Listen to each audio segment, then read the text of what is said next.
뒤집혔어요. 네네. 아사히 신문이 16일 17일 이제 18세 이상 유권자 1,435명을 대상으로 이 여론조사를 해봤더니 헌법 구조를 개정해서 자위대 존재를 명기하는 방안을 찬성하느냐라는 질문에 51%가 찬성, 31%가 반대라고 답변했습니다. 네, 정말 여론 역전이로군요. 네. 자, 움직이는 세계 서울신문 송현서 기자였어요. 고맙습니다. 감사합니다.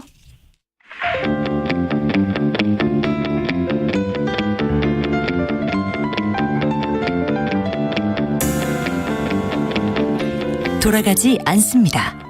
직진 본능 직설하고.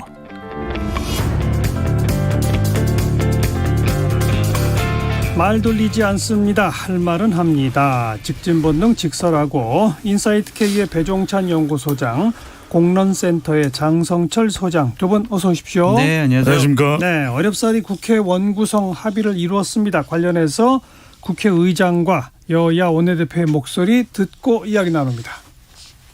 제21대 국회 후반기 상임위원회 위원장 배분 등의 사항에 관해서 합의를 어려운 여건 속에서 했습니다. 국민의힘은 집권 여당이기 때문에 국가를 운영하는 데 있어서 중추적인 상임위를 다 맡았습니다. 방송 장악과 관련된 우려가 현실적으로 높기 때문에 과학기술방송정보통신위원회를 저희가 우선적으로 좀 선택을 해야 한다는 생각을 좀. 네, 국회의장 그리고 여야 원내대표 목소리 들어봤는데요. 우리 장성철 소장은 국회 보좌관 생활 오래 하셨잖아요. 네. 이 원구성 협상은 매번 할 때마다 이렇게 오래 걸리잖아요. 근데 원래 이렇게 오래 걸리지 않아요. 이렇게 법사위 가지고 문제를 삼은 게 정말 매번 이런 건 아닌 것 같거든요. 아니, 그러니까 법사위 문제는 그렇다 네. 치더라도 상임위를 뭐 배분하는 숫자는 의석으로 나누는데 네. 누가 어느 상임위 맡느냐는 꼭 다투잖아요. 아니 근데 관례적으로 해오던 것들이 있는데 저는 문재인 정권 들어와서 본인들이 좀 뭐 원하는 그러한 상임위를 하겠다. 그리고 관례를 인정하지 않고 우리 상임위 이런 상임위 우리가 가져오겠다라고 해서 문재인 정권 들어서 가지고 좀 원구성 협상이 상당히 난항을 겪었습니다. 그전에는 관례적으로 많이 했죠. 그랬어요? 네. 저는 이게 좀 심각한 문제가 있다고 봅니다. 왜냐하면은 상시적으로 상설 국회로 연중 열어야 되는 것도 물론이거니와 그리고 기준이 없다는 것도 말이 안 되는 거죠. 전통과 관례. 아니 17개 상임위가 있으면은 이걸 어떤 식으로도 어떤 기준을 통해서 나누면 될 일이고 지금 사실 이게 보면 위원장 다툼이지 않습니까? 그러니까요. 그러니까 위원장이 너무 이렇게 권한이 집중되어 있는 것도 저는 좀 고쳐야 돼요. 왜 위원장한테 위원장이 무소불위의 권한을 가지고 있는 것처럼 이렇게 판단되는 게 마땅한가요? 마땅하지가 않잖아요. 위원장의 권한이 제일 중요한 거는 딱 하나예요. 내가 봤을 때. 회의를 여느냐 마느냐. 그러니까 이것도 본인 마음이니까. 저는 이런 부분들을 발목 잡게 할 수도 있는 위원회 진행을 발목 잡게 할 수 있는 거 다 없애고 말 그대로 위원장은 그냥 진행입니다. 무슨 위원장이 사실상 국민들로부터 선출된 것도 아닌데. 그러게요. 자, 이런 부분들을 저는 고칠 필요가 있고 결과적으로는 행안위를 여당이 가져가고 국민의힘이 가져가고 1년 먼저 하고 과방위를 이제 민주당이 더불어민주당이 가져가면서 경찰 주도권은 여당이 더 가져가게 됐다. 또 방송 장악은 저지하시게 됐다. 또 이런 해석도 저는 지나친 것 같습니다. 말이 안 돼. 위원장 자리를 가져간다고 해서 이런 것들이 모든 것이 문제가 되고 어떻게 하는 이제는 제발 좀 국회의 권한을 확 내려놔서 국민들이 투명하게 다 보고 그리고 이렇게 하루하루 미뤄서 50여일 만에 이제 개문발차는 이런 이야기들 지금도 아직 다 합의가 안 됐습니다. 그리고 이런 식으로 짜집기식으로 상임위원장을 1년씩만 하자는 말이 안 됩니다. 어제도 요 얘기를 저희 그 각설하고 토론 시간에 잠깐 나눴는데 거기서 이제 그런 이야기가 한 번 나왔어요. 연중 상시국회로 해놓고 원구성 협상을 하더라도 합의가 안 되면 기존의 상임위별 위원장이 다 있잖아요. 그럼요. 그 사람들 임기가 쭉 계속 이어지도록 하면 후임이 정해질 때까지 그러면 아무 문제 없는 거 아니냐. 이게 일리가 있더라고요. 국회법 고쳐야 되잖아요. 고치면 되죠. 자기들이 안 고칠 것 같은데요. 왜요? 왜냐하면은 상임위원장은 돌아가면서 하겠다라는 의원들의 욕심이 그러니까 있어서. 돌아가면서 하더라도 합의가 안 되면 네. 합의가 될 때까지 기간이 만약 한 달이 됐건 두 달이 됐건 그 기간 동안은 기존 상임위원장이 계속한다. 네. 그러면 되잖아요. 근데 계속하면 어떻게 해요? 저는 기행자 말씀대로 아무런 문제가 안 됩니다. 계속하면 어떻습니까? 그래서 국민을 위해서 일 잘하면 되는 거죠. 이게 위원장 자리 가져가겠다고 그리고 행안이 어떻게든 영향력 행사하겠다고 또는 가방이 방송장 아니 방송장악이나 그런 일이 애당초 안 일어나도록 하면 되는 거 아닙니까? 예. 그래서 저는 이제 이런 식으로의 구태는 다 국회가 시대가 세상이 바뀌었거든요. 내려놔야 됩니다. 네. 내려놓지 못할 것 같아요. 근데. 왜요? 다 자기들 욕심이 있는 것 같고요. 또한 위원장 자리를 갖고자 하는 중진 의원들의 욕심도 있고요. 또한 저도 배 소장님 말씀처럼 위원장 갖는다고 뭐 방송 장악이 되고 행안위 경찰청 설치가 훨씬 더 쉬워지고 안 쉬워지고 이건 전 회의적인데 이런 거 가지고 싸우는 것 자체 저도 좀 말이 안 된다고 생각이 듭니다. 아무튼 국회법을 좀 바꿔서 국민들 눈살 찌푸리지 않도록 하는 그럼요. 그런 후속 조치가 필요할 것 같고 뭐 그동안 이제 행안위가 관심사였다 이런 얘기가 나온 이유가 이제 경찰국 신설 문제 때문 아닙니까? 네. 경찰서장들이 모여서 회의를 했어요. 네. 그랬더니 그걸 주도한 경찰서장을 즉각 대기 발령 조치를 또 했어요. 맞습니다. 네. 여기에 대해서 야당에서는 아니 평검사 회의는 되고 경찰서장 회의는 왜 안 되느냐. 법무부에 검찰국 있다고 행안부에 경찰국 두자고 하더니 그러면 평검사 회의는 괜찮고 경찰서장 회의는 왜 안 되느냐 이런 반발이 좀 나왔어요. 그러니까 저는 기본적으로 경찰국은 둬야 된다는 생각이 들어요. 예. 왜냐하면은 막대해진 검찰의 권한에 대해서 견제하고 균형을 이룰 수 있는 것은 어차피 정부 조직법상 상위 기관인 행안부에서 할 수밖에 없다라는 좀 생각이 드는데 예. 좀 유감스러운 것은 국민의 안전과 관련된 문제 아니겠습니까? 결국에는. 그러면 충분하게 논의해야죠. 저희가 검수완박법안 왜 비판했습니까? 방향이 옳더라도 왜 밀어붙이기식으로 하느냐. 예. 경찰관들 얘기도 들어보고 국민들 얘기도 들어보고 이해관계자 뭐 전문가들 공청회를 통해서 이런 것들이 충분히 사회적인 합의를 이끌어내야 되는데 지금 경찰국 우리 6월 27일 날 경찰제도 개선 자문위원회에서 자 경찰국 우리 둬요라고 한 이후로 지금 거의 한 달 정도 지났죠. 이 중요한 상황을 한 달 만에 밀어붙이기로 한다? 이건 좀 옳지 않은 것 같아요. 그러면은 문재인 정권 때 예. 검찰 개혁을 하겠다라고 밀어붙인 것에 대해서 국민의힘 계열의 정당 의원들이 많이 비판했잖아요. 비판했죠. 비판에 대한 정당성이 없어지는 거예요. 자기들도 비판 받아야 된다 이거죠. 네, 논의해야죠. 그리고 경찰서장 회의 그 징계한 거는요. 네, 그것도 전 상당히 좀 무리가 있어 보입니다. 물론 이제 경찰서장 분들이 모여가지고 예를 들면 경찰국 설치와 지휘규칙 제정 방식의 행정 통제는 역사적인 퇴행이다라고 직접 반발한 것은 좀 무리가 있어 보여요. 경찰서장급이라면 총경급인데 예. 총경급이 지금 우리나라에 587명이 있답니다. 근데 이번에 참여한 인원이 357명이에요. 맞아요. 3분의 2 정도가 지금 참여를 했거든요. 그렇다면 이게 경찰의 허리 부분인데 이분들이 허리보다 조금 높죠. 높나요? 그러니까 군대로 치면 총경이니까. 대령급이라고 하더라고요. 그래가지고 제일 많은 분들이라고 얘기를 하는데 이런 분들의 반발이 또 경찰의 안정성을 좀 해치는 부분이 아닌가? 뭐 그런 생각도 들어요. 그러니까 이렇게 집단행동하는 것도 좀 문제인 것 같고 이거를 짓누리러 하는 것도 문제인 것 같고 양쪽 좀 얘기 좀 했으면 좋겠어요. 양비론이네요. 네. 그러니까 이제 총경회의를 주도한 총경에 대해서 대기 발령을 내린 조치에 대해서 규정을 위반했다. 왜냐하면 분명히 회의를 하지 말라고 그랬고 집단행동은 곤란하다라는 것이 지금 경찰청 수뇌부의 입장이거든요. 수뇌부가 명령 지시를 했는데 안 따랐다 이거잖아요. 그러니까요. 그런데 저는 그 이전에 그럼 이런 일이 생길 걸 몰랐습니까? 그러니까 심지어는 남대문 경찰서 앞에도 현수막에 경찰국 설치 반대가 있다가 지금 현수막이 사라졌어요. 그러면 저는 이건 내부적으로 계속 잠재될 수밖에 없는 갈등이거든요. 어쨌거나 간에 예. 31년 만에 없었던 경찰국이 부활된다면 그러니까 앞서 우리 이 장성철 소장님께서 말씀하셨던 대로 이런 부분에 대해서는 충분한 소통을 하는 거죠. 왜? 민주주의 국가니까요. 우리가 뭐 독재 국가라면 정말 이런 일이 일어날 수 있고 학생들이 또 봉기할 수도 있는 일이지만 이제는 대한민국이 그런 정도 수준의 국가가 아니잖아요. 예, 그러면 예. 경찰국에 대해서 충분히 좀 소통을 하는 거죠. 뭐 일선경찰도 그렇고 총경도 그렇고 이러이러한 이유고 결코 이것이 일각에서 의심하듯이 경찰 권력을 장악하려고 하는 의도가 아니다. 분명히 어떤 장치를 우리가 두고 예. 있다. 사실 그런 소통이 있었더라면 이런 갈등은 없었을 수도 있는 것이죠. 근데 소통한다고 이게 답을 찾을 수 있을 문제인가도 조금 문제예요. 그러더라도 설득을 해야죠. 근데 윤석열 정권의 경찰에 대한 뭐 통제라고 해야 되나요? 아니면은 뭐 관여? 이런 것들은 좀 진정성을 좀 인정을 해줘야 되지 않을까 싶어요. 그러니까 예를 들면 문재인 정권까지만 해도 민정비서관, 민정수석, 치안비서관 이렇게 뒀잖아요. 예. 대통령실 청와대에서 직접적인 통제를 했어요. 거기서 인사권 다 행사했습니다. 그런 거 안 하겠다고 하잖아요. 대통령실에서 우리 이제 관여 안 할 테니까 정부 조직법상 행안부 장관 소속으로 되어 있는 경찰청이 있으니 행안부 장관이 인사권을 통해서 좀 경찰에 견제를 하는 것이 필요하다. 그러한 제도적인 합리적인 장치를 마련하는 것이다.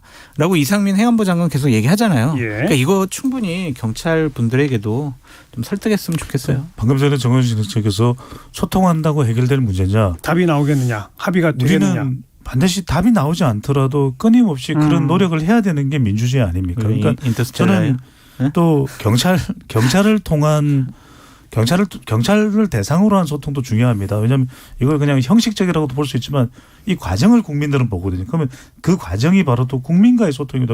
왜냐하면 국민들 중에서도 납득 못하는 사람이 있는데 그렇죠. 이건 어떻게 설득할 겁니까? 그리고 당장에 더불어민주당에서는 상임위 배분에 갈등을 빚었던 것 중에 하나가 행안위와 가방위였거든요. 그 이유도 여기에 숨어 있습니다. 그래서 저는 조금만 소통을 하면 그 과정을 보면서 국민들도 그래도 윤석열 정부가 노력하구나 훨씬 더 반발이 약화될 수 있거든요. 그리고 총장회의를 하는 것에 대한 명분도 약화될 수 있는데 그걸 안 한다는 거죠.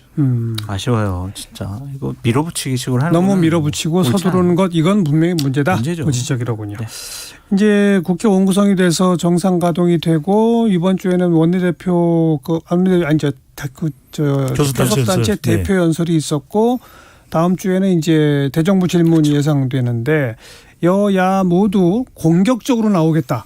대정부 질문에 대해서 네. 이런 얘기가 나오는데 물론 여당이 공격적으로 나온다는 얘기는 현 정부를 상대로 공격적인 게 아니라 이른바 어민 북송 이런 등등 관련해서 문재인 정권을 향한 공격적이 나오겠다. 이런 예고가 뭐 나왔어요. 어떻게 보세요, 그건? 옳지 않죠. 과거를 향해 있으면 어떻게 해요. 우리가 윤석열 정권에 대해서 국민의힘에 대해서 비판하는 게 좀 앞으로 국정 운영을 어떻게 나가겠다라는 비전과 가치관과 철학이 좀 부족한 거 아니야? 예. 어젠다가 뭐야. 대한민국 5년 동안 어떻게 다스릴 건데 반문정서 문재인 정권 잘못됐어. 그거 가지고 다스릴 거야? 라는 비판을 많이 하잖아요. 그래서 과거의 잘못을 이렇게 계속 지적하는 것보다는 미래에 대한 비전. 우리는 집권 여당으로서 국정 운영에 무한한 책임을 갖고 있습니다. 그 책임에 대한 충분한 능력을 갖고 있습니다. 라고 얘기하는 게 맞지. 과거로 향해 있는 것은 좀 옳지 못하다라는 생각이 들고요. 야당 기본적으로 대정부 질문이라고 하는 게 총리나 현 장관을 그 단상에 올려놓고 질문하는 거잖아요. 근데 현 정부의 총리나 장관을 단상에 올려놓고 문재인 정부 때 있었던 일을 질문한다는 게 이게 논리적으로 되나요? 아니라고 말씀드렸잖아요. 네, 그리고 이제 야당도 마찬가지입니다. 지금 윤석열 정권 대략 70일 정도 지나고 100일을 앞두고 있는데 너무 또 막 몰아붙이기 안 했으면 좋겠어요. 박홍근 원내대표 너무한 거 아닙니까? 교섭단체 대표 연설 때 탄핵 직접적으로 윤석열 정권 탄핵할 거야 이렇게 얘기는 안 했지만 박근혜 정부 이게 탄핵을 언급했죠. 네, 그러니까 사적인 인사가 계속되면 탄핵할 수도 있어라는 뉘앙스의 얘기를 한 거 아니겠습니까? 6급, 9급 대통령실에 5명 채용한 거 가지고 어떻게 국정농단하고 비교합니까? 선을 넘어도 한참 넘었고 이건 비판을 넘어선 저주의 말을 했다. 박홍근 원내대표 잘못한 말을 했다라고 말씀드리고 싶어요. 그건 더불어민주당이 비판받을 부분이 있으면 비판받고 또 비판받는 부분에 대해서 부당하다고 한다면 또 해명하고 소명해야 되겠죠. 정치라는 것은 저는 평가자는 국민이다. 여당과 야당끼리 서로 사태질하고 평가하고 주장하는 그게 뭐가 그렇게 정당하겠습니까? 중요한 건 국민들인데 저는 당장 다음 주 대정부 질문이 걱정돼요. 당장 한덕수 총리 불러놓고 총리 어디 계셨어요? 이렇게 질문하면 한덕수 총리가 뭐라고 대답해야 되죠? 그리고 검찰총장 왜 안 뽑느냐고 물어보면 어떻게 대답해야 되죠? 저는 한동훈 장관 그리고 통일부 장관 권영세 장관도 지금 북한에 대해서 대북 독트린을 내놨지만 북송 의미 사진과 동영상에 가로막혀서 한 발짝도 진전하지 못하고 있습니다. 추경호 기획재정부 사도 부총리 또 뭐라고 이야기할까요? 지금 추 부총리에게 물어볼 질문은 그걸 겁니다. 윤석열 노믹스가 뭐냐? 과연 현 정부에서 하고 싶어하는 경제 방향이 뭐냐? 아젠다와 비전을 내라. 여전히 문재인 정부에서 감세는 이전에 박근혜 정부에서도 줄푸세했고 이명박 정부에서도 줄푸세했고 이제 국민들이 들어올 때는 찰나간 유행가예요. 어떤 미래 트렌드가 있냐. 그걸 고민하고 다 전문가분들 뽑아놨지 않습니까? 다 뭐 불셀출의 학벌이 우수한 사람들을 뽑아놨지 않습니까? 알겠습니다. 사람들이 그렇게 좀 합당하다고 이해할 수 있을 만한 답변을 다음 주 대정부 질문에서 내놓을 수 있을지가 중요한 거죠. 네. 1시 32분 향해 가고 있네요. 잠깐 교통정보 전해드리고요. 이제 여당, 야당, 당내 상황 분석으로 넘어가겠습니다. 오수미 씨. 네, 시각 교통정보입니다. 오늘까지 막바지 장맛비로 지금도 곳에 따라 비가 내리고 있는 곳들이 있습니다. 감속과 주의운전 해주시기 바랍니다. 그리고 현재 정체 구간은 역시 강원권에서 가장 꾸준히 늘고 있는 모습인데요. 먼저 서울 양양고속도로 서울 방향은 인제부터 밀리기 시작합니다. 더 올라가서도 강촌, 설악, 서종 일대까지 여러 번 속도가 떨어지고요. 서울로 다 들어와서도 덕소 3패에서 강일까지 5km 막히고 있습니다. 영동고속도로 인천 방향은 면온에서 둔내터널, 새말 일대로 각각 속도를 줄입니다. 더 가서 양재 일대에서는 6km 구간 정체가 이어지고요. 서용인 분기점에서 짧게 밀리고 있습니다. 제2영동고속도로 경기 광주 방향 흥천 2포부터 동곤지암 쪽으로 가다서길 반복하고요. 중부 내륙고속도로 양평 쪽으로는 감곡에서 여주까지 9km나 막히고 있습니다. KBS 교통정보센터였습니다.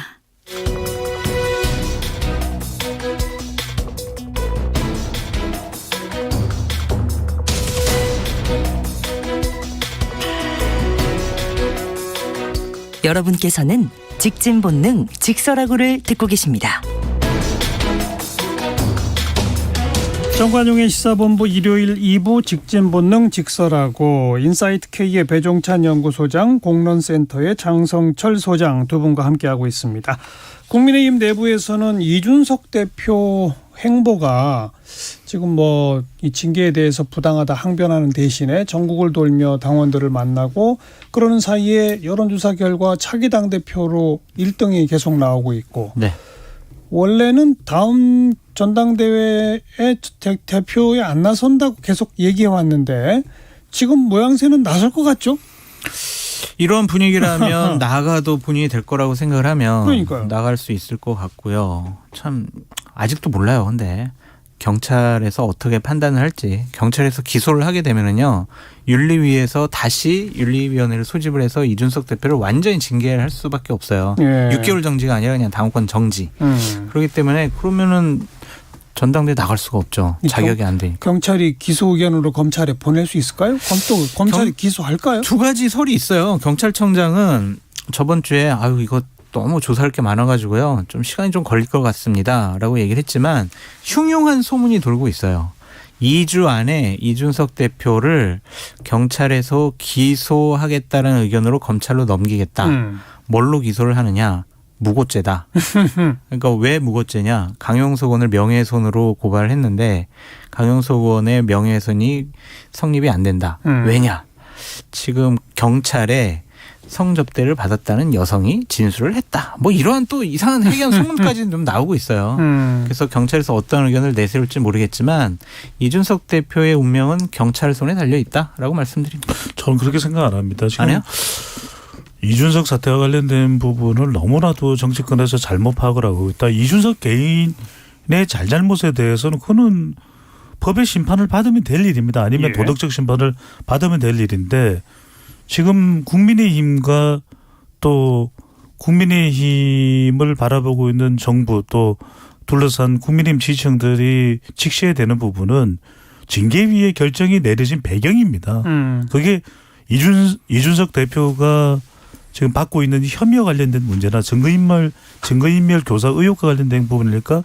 그게 아니라 당권과 관련된 다툼 그리고 공천과 연결된 당내 세력 간의 갈등에 초점이 맞춰져야 되는 것이죠. 그래서 윤핵관, 친윤이 이준석을 쳐낼 수밖에 없었던 그 배경이 과연 그렇다면 쳐냈으면 국민의힘이 경쟁력이 뿜뿜해야 되는 거잖아요.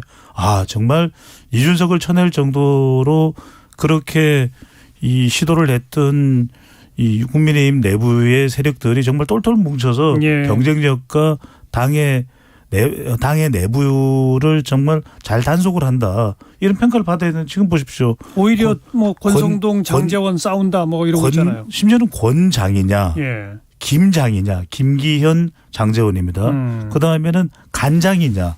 안철수. 이게 무슨 식음료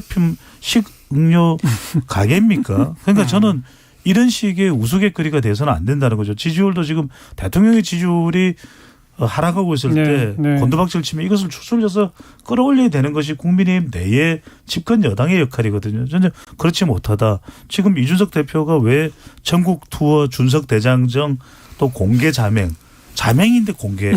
그런데 이 관련된 조사들에서 수치 말씀 안 드립니다. 이런 경쟁력이 나오냐 하면 결국에는 더불어민주당 지지층이나 더 중요한 건 중도층에서 이준석 대표에게 힘을 싣고 있다는 것이거든요. 그 이야기는 당에서 지금 더 외연을 국민의힘이 확대하려면 중도층을 견인해야 되는데 오히려 중도층은 이준석 대표에게 힘을 실어주고 있다. 이준석 대표가 20대 30대 남자 그리고 수도권 호남 그리고 신세대 보수층으로부터 받았던 그 경쟁력은 어떻게 메꾸기가 참 쉽지가 않은 것이거든요. 거듭 국민의힘이 거듭나지 않다면 그렇다면 저는 이게 끝난 게 아니라 끝이 아니라 시작이다. 이제 시작이다. 배 소장님께서 정확히 분석을 해 주셨고요. 시작이고요. 윤핵관들이 익명으로 기자들과의 통화에서 뭐라고 그러냐면 이준석 대표 사태를 완전히 정리하게 되면 우리 지지율을 바로 반등시킬 수 있어. 우리 힘으로. 이준석 대표 없어도. 그런 식의 얘기를 많이 하고 있다고 얘기를 해요. 그 상황을 저는 착각이라고 좀 말씀드리고 싶은데 지금 당권 문제와 관련해서 상당히 미묘한 흐름이 좀 나타나고 있습니다. 어떤 흐름이에요? 권성동 직무대행 체제를 조기에 좀 종식을 시키고 조기전당대회로 간다? 네. 조기전당대회로 좀 가야겠다라고 좀 핵심에서 좀 결심을 한 거 아니냐라는 지금 시나리오가 상당히 좀 설득력 있게 그 핵심은 장제원입니까? 장제원 의원이 될 수밖에 없고요. 장제원 의원이 최근에 의원들하고 1대1 전화를 아주 많이 하고 있대요. 그래서 여러 가지 얘기들을 하고 있고 설득을 하고 있고 그것은 일단은 안철수 의원보다는 그러니까 돌아다니는 얘기는 저희는 소개시켜 드리는 거예요. 뭐 네가 뭘 알아 뭐 그렇게 하면 어쩔 수 없지만 김기현 의원을 좀 내세울 거다라는 얘기도 있고 이번에 전당대회 치르면서 당원 당규를 고쳐가지고 이번에 임시전당대회에서 뽑히는 당대표가 잔여 임기를 하는 것이 아니라 새로 임기를 시작을 한다라는 쪽으로까지 해서 그럼 총선 공천권을 갖는 형식으로 그래서 이준석 대표가 경찰에서 기소 혐의로 송치가 안 되더라도 이준석 대표가 당 대표로 복귀하는 시나리오를 원천적으로 막겠다. 그 시나리오를 지금 상당히 좀 중하게 생각을 하는 것 같습니다. 그 시나리오대로 조기전당대회하고 김기현 대표 체제로 정비를 끝내면 지지율가 올라가나요? 그거는 상관 안 하는 것 같아요. 일단은 우리가 당권을 장악을 해서 이준석 대표를 국민의힘에서 발 못 붙이게 하고 우리가 총선 공천권을 행사를 하겠다. 그게 1차 목표고 지지율은 두 번째 문제인 것 같습니다. 이게 제가 강조드렸던 부분이거든요. 그러니까 더불어민주당이야 더불어민주당대로 분석을 하겠지만 국민의힘 내부에서 필요한 게 이게 과연 집권 여당이나 또 집권 여당이 국민들로부터 여론상으로 경쟁력을 얻어낼 수 있는 부분인가 아니라는 거죠. 그러니까 자꾸 당대표에만 초점을 맞추고 있으면 간장이든 뭐 이게 너무 많으니까 김장이든 권장이든 뭐 게장이든 모르겠어요. 뭐가 뭔지. 아니 뭐 간장 게장 많이 먹으니까. 그런데 저는 지금 더 중요한 것은 집권 여당이 뭐 혁신한다 그러지 않았습니까? 바뀐다고 그랬었잖아요. 혁신위원회 만들어놨는데 지금 뉴스에 하나도 안 나와요. 그러니까요. 저는 윤리위가 제일 조명받았고 그 이후에 뭐 혁신위가 됐든 간에 저는 어떤 형식을 통해서든 내용을 꽉 채워서 집권 여당이 이렇게 정말 대단하구나. 8월 28일 더불어민주당은 죽이 되든 밥이 되든 전당대회를 하는 거 아니겠습니까? 그런데 어떤 계기를 지금 국민의힘 집권 여당에서 만들어낸다는 소리나 안 나오는 것이 이게 저는 더 문제인 것이지 너무나 지나칠 정도로 기성전 당대표 당권 쪽에만 그리고 그게 공천과 연결된 쪽에만 초점이 맞춰져 있다는 거죠. 윤핵관들이 자신감 있는 가장 근본적인 이유는 이재명 후보 때문에 그래요. 이재명 후보가 민주당의 당대표가 되기만 하면 6가지 혐의로 수사받고 있는 그 사람을 검찰이나 경찰이 기소를 할 것이다. 기소하면 당대표 그만둬야 되잖아요. 예. 직무정지가 되기 때문에 그러면은 민주당은 혼란에 휩싸일 수밖에 없다. 우리가 당분간 체제를 먼저 정비를 하는 게 훨씬 낫다. 지지율은 그 다음 문제다. 왜냐? 우리를 지지하지 않더라도 민주당에게 지지율이 옮겨가지 않을 것이다. 라는 자만심을 갖고 있는 거죠. 저는 근데 이 이야기를 뭐 김종인 박사도 했지만 적어도 집권 여당이 더불어민주당 그것도 다수당이 잘 못하는 것에 대해서 그것도 직전 대선 후보가 당대표가 되는 경우에 일어날 수 있는 부정적인 경우만 상정을 해서 그러면 우리가 지지율을 얻을 것이니까 반사 이익만 이대로 가도 되고 아무런 문제가 없을 것이고 그러면은 8월 말이나 9월 초부터는 더불어민주당 때문에 윤석열 대통령의 지지율도 올라갈 것이다. 저는 이렇게 기우제 지내는 식으로 반사이익을 얻겠다는 것보다는 주도적으로 내가 스스로 바뀔 때 50년 가는 정당도 있고 될 수도 있고 100년 가는 정당도 될 수가 있는 거 아닌가라는 생각이 듭니다. 정부는 비전과 미래 어젠다를 제시하는 본연의 길로 가달라. 여당은 자체 혁신의 모습으로 가달라. 그럼요. 그 얘기인데 자, 그다음 이제 야당 얘기해 봅시다. 이번 주에 큰 뉴스 중에 하나는 박지원 전 공동 비대위원장이 비대위원회에서 본인이 이재명 의원이 될 수 있도록 보궐선거에 인천 계양을에 공천해야 한다라고 주장을 하게 된 배경이 이재명 요청을 받았다. 의원의 요청을 받았기 때문이다라는 거를 폭로한 그건데 이건 어떻게 생각하세요? 이재명 후보의 거짓말 논란이 저는 좀 많이 문제가 될 것 같아요. 당의 요청 때문에 자기는 나왔었다라고 했는데 5월 5일 날 이재명 후보가 뭐라고 그랬냐면 이재명 개항을 차출론 당이 도움 요청하는데 내가 어떻게 해야 되나 고심 중이다. 이런 식의 이제 본인 생각들이 보도가 됐거든요. 그렇다면 이거는 본인이 셀프 공천이 아니냐라는 그런 의심과 비판을 받을 수가 있는데 그럴 수 있어요. 당연히 뭐 지도부에게 요청할 수도 있는데 저는 계속 뭐 말씀을 드리지만 지도자는 거짓말하면 안 되거든요. 거짓말하는 지도자가 과연 당대표 될 그런 자격이 있는 것이냐, 다음번 대통령 될 자격이 있는 것이냐, 그 부분을 저는 집중적으로 지적하고 싶습니다. 그런 비판론이 나올 수 있다. 네. 저는 정확한 걸 확인해 볼 필요가 있을 텐데 박지원 전 비대위원장이 관련해서 마치 폭로처럼 이야기를 했는데 어떡하라는 거죠? 저는 참 이해가 안 되는 게 본인이 지금 당대표 출마하고 싶은데 당적도 그게 안 되고 당적상으로도 그게 안 되는 것이고 불발되면 어떻게든 다른 기회를 또 도모해 볼 수 있는 것이거든요. 자꾸 이게 폭로성으로 정치판을 뭔가 흔들 수 있다고 생각하는 것 자체가 저는 가당치 않은 일이라고 판단이 들고 두 번째. 그런데 소장님, 저는 박지원 비대위원장의 처신이라는 부분이 제가 조금 말씀드리고요. 그다음에 요청이 왔다.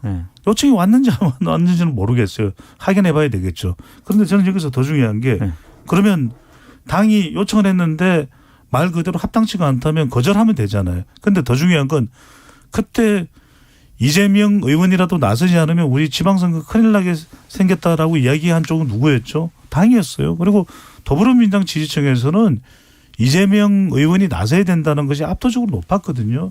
근데 지금 와서 그런 뭐 요청이 있었다. 셀프 공천이었다. 나는 그런데 왜 나는 왜 당대표 출마하게 안 해주느냐. 저는 박지원 전 비대위원장 이걸 통해서 무엇을 얻겠다는 거죠? 주목도를 높이겠다는 건가요? 그러니까 박지원 비대위원장 처신이 말과 행동이 잘 됐다라고 얘기하는 건 아니에요. 그런데 비판의 포인트는 뭐 해야 되냐면 이재명 거짓말론? 네. 그렇게 봐야죠. 사실과 다른 얘기를 한 거잖아요. 당에서 요청이 나는 출마 안 하고 싶었는데 당에서 자꾸 출마해달라고 요청이 와. 이거랑은 다른 일이잖아요. 그러니까 박지원 비대위원장의 이러한 주장에 대해서 이재명 후보가 지금 아무런 반박을 못하고 있잖아요.